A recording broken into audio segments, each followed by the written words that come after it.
করা হয় নাই। আমরা ইতিমধ্যে জিপিকে আমরা শোকজ করেছি। এটা মানে আমরা তো মিটিং করলাম 30 তারিখে, আপনার খেয়াল আছে?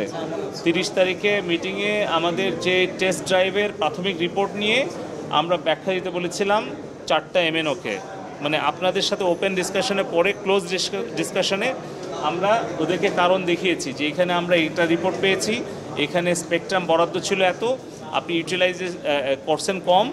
কারণটা হচ্ছে যে টেকনোলজি যখন এনহান্স করতে হয় তখন তাদের একটা বাজেট ফাইন্যান্স একটা ইনভলভমেন্ট আছে, ওরা ওই কৌশলটাই নিচ্ছে। বুঝেছেন বিষয়টা?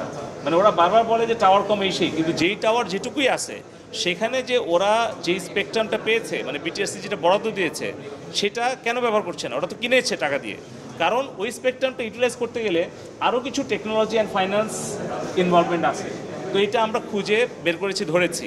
এই কারণে বলেছি যে যেখানে যেটা বরাদ্দ ছিল, যেটা তাদের প্রতিশ্রুতি ছিল, তাহলে কেন তারা সেটা করলো না? তার কারণে আমরা বিটিআরসি চেয়ারম্যানকে জিজ্ঞেস করছিলাম, বললো যে তাদেরকে জরিমানা করার সুযোগ আছে। তো এই কারণে আমরা প্রথমে যে প্রসেস আইনগত, আমরা শোকজ করেছি প্রথমে গ্রামীণ ফোনকে, তারপরে অন্যগুলো অ্যানালিসিস চলছে। তারা যদি কারণ সঠিকভাবে ব্যাখ্যা দিতে পারে তাহলে তারা মাফ পাবে এইবারের মতো। আর যদি কারণ ব্যাখ্যা সঠিকভাবে না দিতে পারে তাহলে তো 1 কোটি থেকে 300 কোটি পর্যন্ত বিটিআরসি ফাইন করতে পারে। কত টাকা করবে সেটা পরে বলা যাবে, কিন্তু আমরা কিন্তু অ্যাকশান নিয়েছি। জুলাইয়ের 1 তারিখেই আমরা শোকজ করেছি, কিন্তু এটা আমরা পাবলিক করিনি, কারণ ইন্টারনাল ব্যাপার। জাস্ট আপনাকে বলছি, এটা আমি বলতে পারবো না, এটা পরে জানাবো।